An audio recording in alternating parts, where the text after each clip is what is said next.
बोली बोली बाबा केसरनाथ की।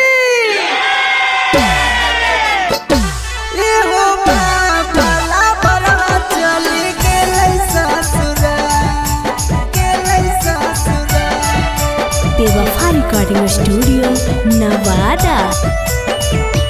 के कर संगी अयो तोहर दुआर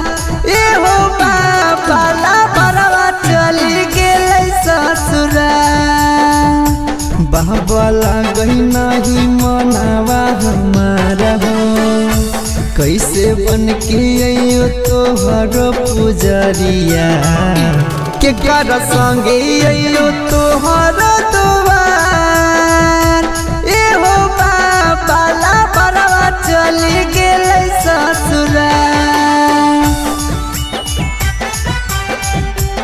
ए हो बाला बरवा चली गेलै ससुरा चली गेलै ससुरा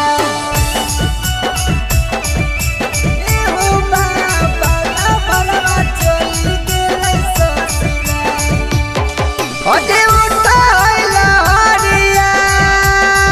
मोर दिला के भीतरिया ये हो बोले बाबा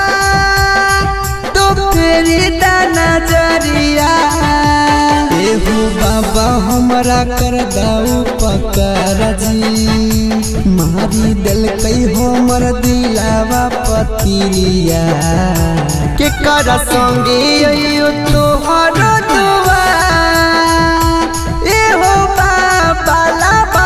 चली गेलै ससुरा ए हो बाला बरवा चली गेलै ससुरा चली गेलै ससुरा ए हो बाला बरवा चली गेलै ससुरा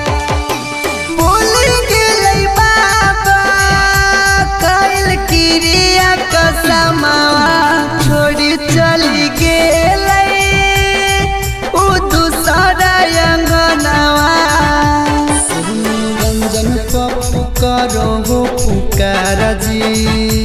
कैसे रहतैया बोबी करम बिहरिया के कर संगे अयो तोहर दुआर ए हो बाला बरवा चली गेलै